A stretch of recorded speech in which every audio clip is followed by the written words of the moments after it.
Hello students, how are you? Welcome back Mehta school digital classes. Cell biology का जैसे मैंने पिछली क्लास में बताया था, सेल बायोलॉजी का एक लास्ट का टॉपिक बचा है केंद्रक, और वही हमारा आज का टॉपिक है केंद्रक। बस केंद्रक की डिटेल कंप्लीट करके इस सेल बायोलॉजी वाले चैप्टर को भी क्या करता है, एंड करता है, फिर नया चैप्टर उठाता है। तो देखो केंद्रक के बारे में सारी डिटेल लेनी है। अब केंद्रक क्या है वो तो आप जानते ही हो, जैसे ये कोशिका झिल्ली और बीच में क्या पाया जाता है, जो बीच वाली स्ट्रक्चर है वो केंद्रक है। तो आज का जो नॉलेज होगा ना सारा, वो किसके लिए होगा, केंद्रक के लिए होगा। ठीक है, देखो ध्यान दो। सबसे पहली बात इसकी डिस्कवरी की करें तो केंद्रक की खोज की गई थी 1831 में, 1831 में। और इसकी खोज जिस वैज्ञानिक ने की थी उसका नाम है रॉबर्ट ब्राउन।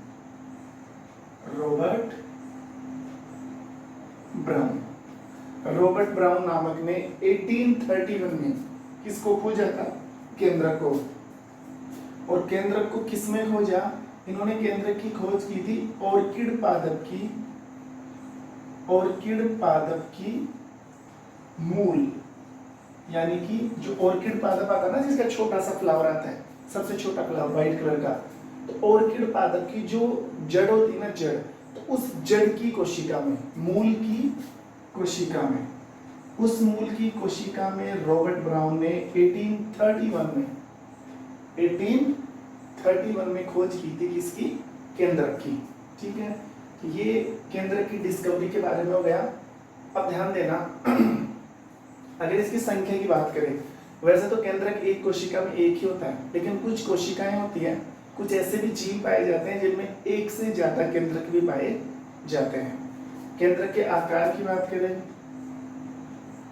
केंद्रक का आकार आप सब जानते हो, केंद्रक का आकार कैसा होता है, गोलाकार। आकार कैसा होता है, गोलाकार। लेकिन कुछ शैवाल होते हैं, कुछ शैवाल, उनमें केंद्रक गोलाकार नहीं होता, उनमें केंद्रक कैसा होता है, अंडाकार भी होता है। और भी कई तरीके के केंद्रक पाए जाते हैं, किसमें, शैवालों में। लेकिन शैवालों के अलावा जितने भी सेल्स हैं उनमें केंद्रक का आकार कैसा होता है, राउंड शेप होता है। कैसा होता है, गोलाकार होता है। केंद्रक के अध्ययन को, अगर हम केंद्रक की स्टडी कर रहे हैं ना, केंद्रक के अध्ययन को क्या बोला जाता है, केंद्रक के अध्ययन को कैरियोलॉजी, यानी कि केंद्रक विज्ञान, केंद्रक विज्ञान, या इंग्लिश में बोल दिया कैरियोलॉजी।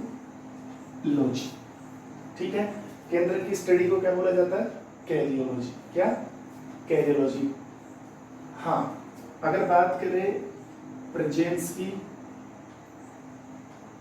तो देखो एब्सेंट तो किसी में भी नहीं है, एब्सेंट तो किसी में भी नहीं है, सॉरी एब्सेंट है, लेकिन बताता हूं। अभी सिर्फ प्रेजेंस की बात करते हैं। ये prokaryotic plus eukaryotic, prokaryotic plus eukaryotic, भले पादप हो या जंतु हो, दोनों प्रकार की कोशिकाओं में पाया जाता है। लेकिन ध्यान रखना, जो यूकैरियोटिक कोशिका होती है ना, यूकैरियोटिक, जो यूकैरियोटिक सेल है, ठीक है, यूकैरियोटिक कोशिका में केंद्रक के चारों तरफ झिल्ली पाई जाती है। ये स्पेशल पॉइंट है, ये पहले भी बताया था मैंने। जो यूकैरियोटिक कोशिका होती है और यूकैरियोटिक कोशिका का जो केंद्रक होता है उसके चारों तरफ केंद्रक झिल्ली पाई जाती है। ठीक है, इसके अलावा अगर बात करें ना प्रोकैरियोटिक कोशिका की, किसकी, प्रोकैरियोटिक, तो प्रोकैरियोटिक कोशिका के चारों तरफ केंद्रक झिल्ली नहीं पाई जाती। आपको बताना है प्रेजेंस के लिए कि सभी प्रकार की कोशिकाओं में केंद्रक पाया जाता है, भले वो प्रोकैरियोटिक कोशिका हो या यूकैरियोटिक। लेकिन ध्यान रहे, यूकैरियोटिक कोशिका में केंद्रक के चारों तरफ केंद्रक झिल्ली पाई जाती है, जबकि प्रोकैरियोटिक कोशिका में केंद्रक के चारों तरफ केंद्रक झिल्ली नहीं पाई जाती है। इसके अलावा ये स्पेशल पॉइंट है एब्सेंस का। दो कोशिकाएं ऐसी भी हैं, दो कोशिकाएं जिनमें केंद्रक नहीं पाया जाता है। जैसे एक तो मानव की जो रक्त कोशिका होती है, मानव की रक्त कोशिका है। वैसे 3 टाइप की रक्त कोशिका होती है, लेकिन मैं किसकी बात कर रहा हूँ, आरबीसी की। मानव में जो आरबीसी सुना है ना नाम, लाल रक्त कोशिका, मानव की जो आरबीसी की कोशिका होती है ना, उसमें केंद्रक नहीं पाया जाता है। तो एक तो ध्यान रखना, ह्यूमन की जो आरबीसी है, ह्यूमन की जो ब्लड सेल्स है ना आरबीसी, उसमें केंद्रक एब्सेंट होता है। दूसरी, अगर पादप की बात करें, इसकी पादप की, तो पादप में एक उत्तक पाया जाता है फ्लोएम। कौन सा उत्तक? फ्लोएम, पोषवा उत्तक। फ्लोएम उत्तक की कोशिका होती है चालनी कोशिका। कौन सी कोशिका? चालनी कोशिका। इस चालनी कोशिका में भी केंद्रक नहीं पाया जाता। समझ गए होंगे? अगर एब्सेंट की बात करें ना, तो ह्यूमन की रक्त कोशिकाओं की आरबीसी और पादप कोशिकाओं में फ्लोएम उत्तक की चालनी नलिका या चालनी कोशिका में केंद्रक नहीं पाया जाता है। ठीक है, तो ये तो थी बेसिक डिटेल किसकी? केंद्रक की। अब हम पढ़ते हैं केंद्रक के कार्य और केंद्रक की संरचना। ठीक है, देखो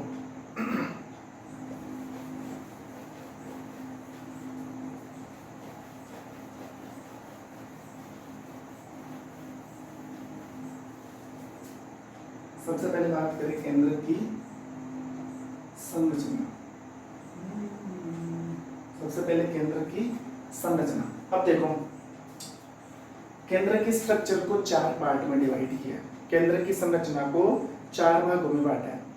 सबसे पहले केंद्रक के बाहर पाई जाने वाली केंद्रक झिल्ली, नंबर 2 पर केंद्रिका, नंबर 3 पर केंद्रक द्रव और नंबर 4 पर केंद्रक में पाया जाने वाला आनुवंशिक पदार्थ या क्रोमेटिन पदार्थ। तो केंद्रक की संरचना को कितने पार्ट में डिवाइड किया? 4। फर्स्ट, केंद्रक झिल्ली, न्यूक्लिक मेम्ब्रेन। दूसरा, केंद्रिका, न्यूक्लियोलस, न्यूक्लियोलस। नंबर 3, केंद्रक द्रव, न्यूक्लियर फ्लूइड बोल सकते हो या न्यूक्लियर प्लाज्मा बोल सकते हो। नंबर 4, ये लास्ट है, क्रोमेटिन पदार्थ, क्रोमेटिन पदार्थ जिसको आनुवंशिक पदार्थ भी कह सकते हैं। ये लो, ये 4 चीजें मिलकर किसका निर्माण करती है? केंद्रक का। तो एक बार मैं केंद्रक का डायग्राम बनाता हूं, देखना।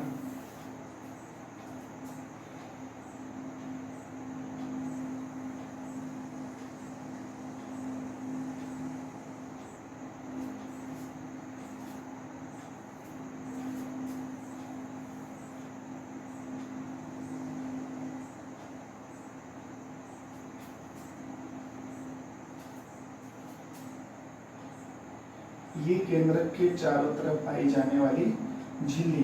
और ध्यान रखना, केंद्रक के चारों तरफ दोहरी झिल्ली पाई जाती है। केंद्रक के चारों तरफ डबल लेयर, सिंगल लेयर नहीं है। केंद्रक के चारों तरफ जो पाई झिल्ली पाई जाती है वो कैसे होती है? डबल होती है, डबल।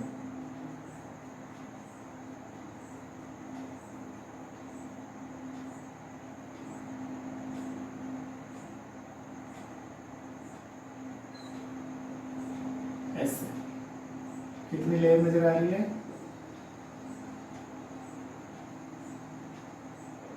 डबल है। ये केंद्र के चारों तरफ पाई जाने वाली क्या है? केंद्रक झिल्ली।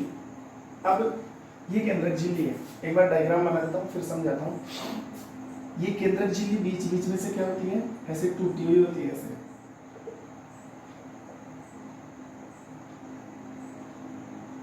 ऐसे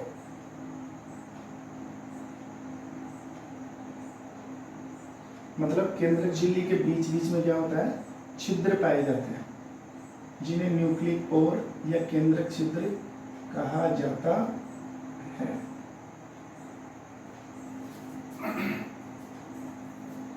ये परिधि की तरफ केंद्रिका,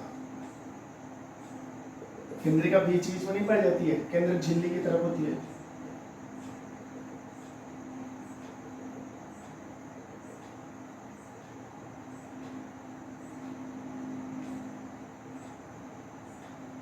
ये केंद्रिका है और ये केंद्रक द्रव, ये न्यूक्लियर प्लाज्मा या न्यूक्लियर फ्लूइड भी इसको बोल सकते हैं।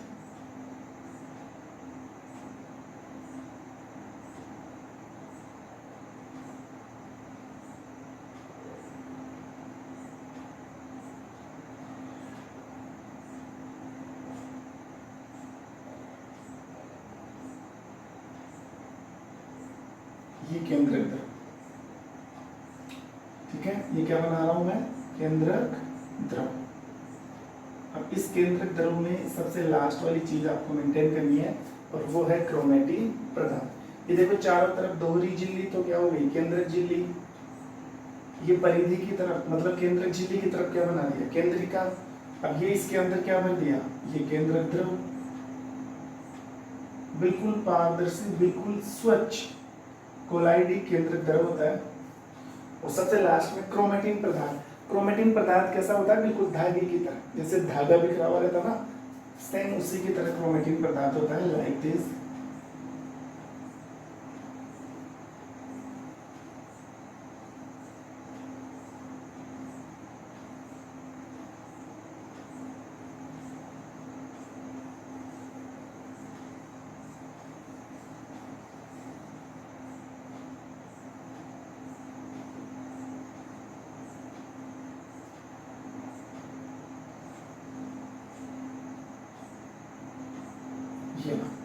ये क्या है, क्रोमेटिन पदार्थ। ये जो फिगर है ये किसका है,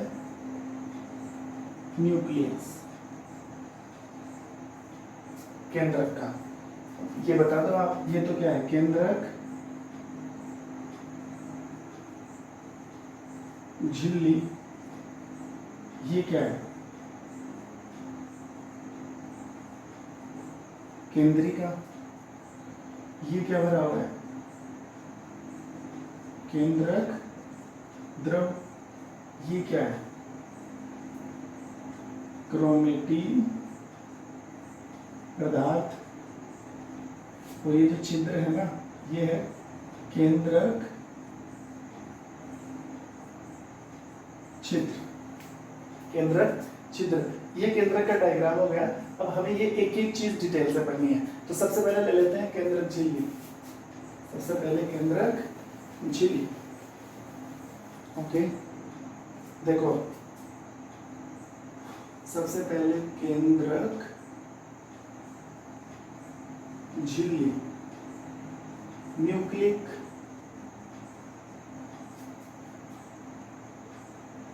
मेम्ब्रेन, न्यूक्लिक मेम्ब्रेन। देखो ये तो आपको पता है, केंद्र के चारों तरफ जो झिल्ली पाई जाती है उसे केंद्रक झिल्ली कहते हैं। और केंद्रक झिल्ली कितने आवरण से बनी होती है, डबल लेयर से। केंद्रक झिल्ली डबल लेयर से मेंटेन होती है, मतलब चारों तरफ केंद्र के दो झिल्ली पाई जाती है। केंद्रक झिल्ली का दो आवरण होते हैं, ठीक है। केंद्रक झिल्ली के कितने आवरण, दो। ये केंद्रक झिल्ली का बाहर वाला आवरण है और ये केंद्रक झिल्ली का अंदर वाला आवरण है। ये तो कौन सा आवरण है, बाहरी आवरण। कौन सा आवरण हो गया, बाहरी आवरण। और ये कौन सा आवरण हो गया, आंतरिक आवरण। अब ये भी ध्यान रखना, केंद्र जो बाहरी आवरण है, केंद्रक झिल्ली का जो बाहरी आवरण है उस पर राइबोसोम चिपके होते हैं, उस पर राइबोसोम चिपके होते हैं। ये जो बाहर वाली झिल्ली है ना, इससे अटैच होते हैं कौन, राइबोसोम। इससे कौन अटैच है, राइबोसोम। बाहर वाली झिल्ली से कौन चिपके रहते हैं, राइबोसोम। केंद्रक झिल्ली की जो मोटाई है, केंद्रक झिल्ली की मोटाई वो कितनी होती है, 75 एंगस्ट्रॉम। 75 एंगस्ट्रॉम। और एंगस्ट्रॉम 1 मीटर में कितना होता है, 1 मीटर में 10 की घात 10 एंगस्ट्रॉम होते हैं। 1 मीटर में 10 की घात 10 एंगस्ट्रॉम। तो केंद्रक झिल्ली की ये जो मोटाई है कितनी होती है, 75 एंगस्ट्रॉम। और केंद्रक झिल्ली के बीच में जो गैप दिख रहा है ना आपको, ये वाला गैप, इसको बोलते हैं परिकेंद्रकी अवकाश। परिकेंद्रकी अवकाश, ये भी आप लिख सकते हो। इस गैप को क्या बोलते हैं, परिकेंद्रकी अवकाश, ठीक है। और इस अवकाश मतलब केंद्रक झिल्ली की मोटाई तो कितनी है, 75 एंगस्ट्रॉम। बीच वाले गैप को हमने बोल दिया परिकेंद्रकी अवकाश। ये जो गैप दिख रहा है ना आपको, गैप, ये कितने एंगस्ट्रॉम का गैप है, ये कम से कम 300 से 400 एंगस्ट्रॉम का गैप, मतलब जो परिकेंद्र की अवकाश है, परिकेंद्र की अवकाश, इसका व्यास कितना होता है? इसका व्यास होता है 300 एंगस्ट्रॉम से लेकर 400 एंगस्ट्रॉम, 300 एंगस्ट्रॉम से लेकर 400 एंगस्ट्रॉम। ठीक है, नेक्स्ट पॉइंट ये है कि केंद्रक झिल्ली के बीच बीच में गोलाकार छिद्र पाए जाते हैं। ये जो छिद्र दिख रहे हैं ना, जिनको हमने क्या नाम दे रखा है? केंद्रक छिद्र। ये कैसे होते हैं? या तो गोलाकार होते हैं या फिर अष्टफल के होते हैं। केंद्रक झिल्ली के बीच में क्या पाए जाते हैं? केंद्रक छिद्र। और इन केंद्रक छिद्र का आकार कैसा होता है? या तो गोलाकार या फिर अष्टफल की है, या फिर अष्टफल की है। ये लो, ये इतनी डिटेल है किसकी? केंद्रक झिल्ली की। वापस सुन लो, केंद्रक झिल्ली डबल लेयर से तैयार होती है।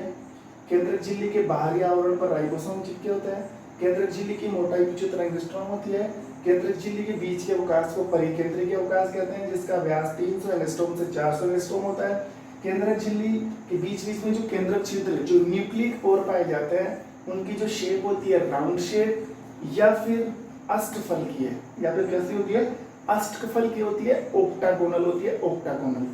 देखो नेक्स्ट डिटेल, केंद्रक झिल्ली के बाद में केंद्रिका, इसका नंबर है केंद्रिका। अब छोटे छोटे पॉइंट हैं। केंद्रिका, न्यूक्लियोलस, न्यूक्लियोलस। ठीक है, केंद्रिका।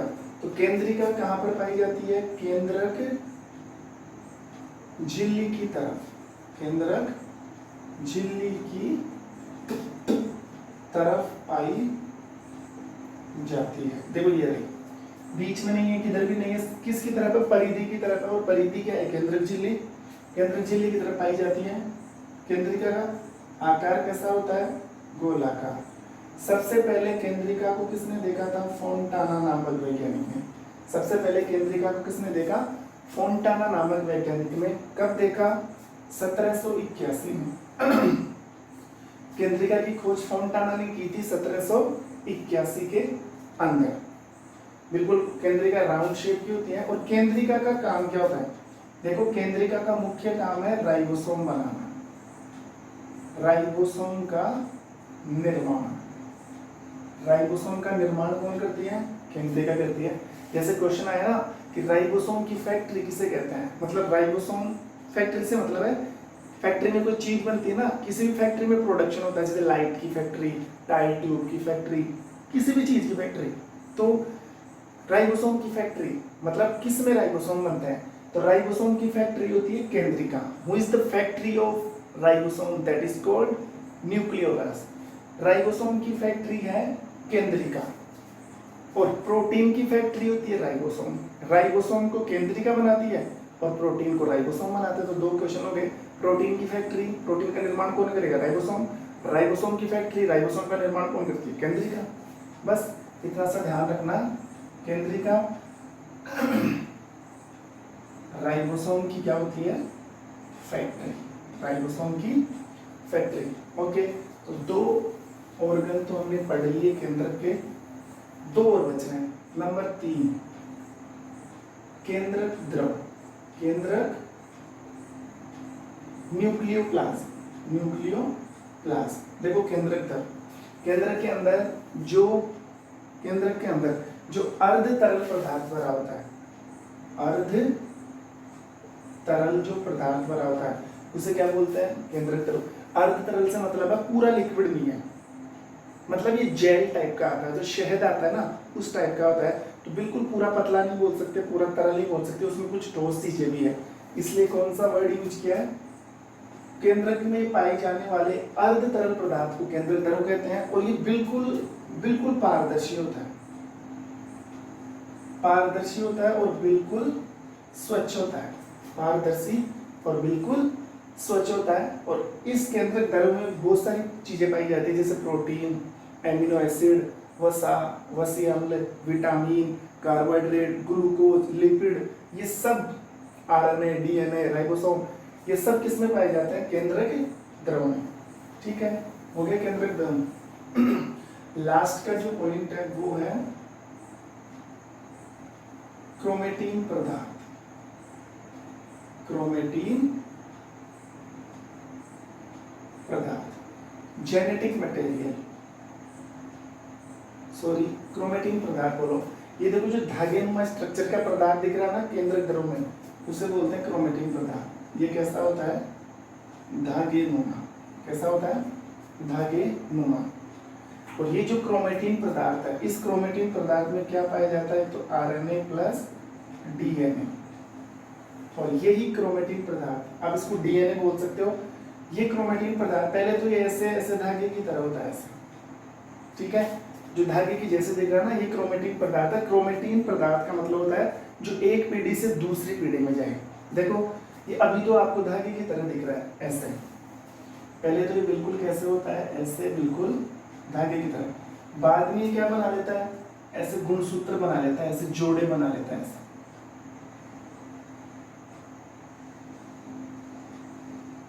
ये लो, ये क्या बन गया? गुणसूत्र।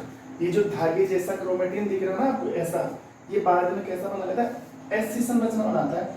और ऐसे एक कोशिका में ऐसे कितने गुणसूत्र पाए जाते हैं? 46 गुणसूत्र। ऐसे कितने गुणसूत्र पाए जाते हैं? 46 गुणसूत्र। या तो 46 गुणसूत्र बोल दो, या तो 46 बोल दो, या फिर 23 जोड़ी बोल दो। 23 जोड़ी मतलब डबल हो गया ना 46। तो क्रोमेटिन पदार्थ एक आनुवंशिक पदार्थ है जो एक पीढ़ी से दूसरी पीढ़ी में जाते हैं। ये डीएनए से बने होते हैं। स्टार्टिंग में ये धागे जैसे होता है, लेकिन बाद में किसका निर्माण हो जाता है? गुणसूत्र का निर्माण हो जाता है। ये लो, ये थी कंप्लीट डिटेल किसकी? केंद्रक की। तो आई होप ये जो सेल बायोलॉजी वाला चैप्टर है आपको अच्छे से समझ में आया होगा। काफ़ी मेहनत की है मैंने इस चैप्टर को लेकर, और मैं भी यही चाहूँगा कि आप भी ये जो वीडियो देखें, इनका जो वीडियो है, जो इनके नोट्स आप ईमानदारी से फेयर करें, और जो भी आपको जो होमवर्क मिलता है एज ए ओबीटी, उसको आप ढंग से तैयार करें। अब एक नेक्स्ट टॉपिक या एक नेक्स्ट चैप्टर लेकर नेक्स्ट वीडियो में मैं आपके सामने आऊँगा। तब तक के लिए thank you, have a nice day.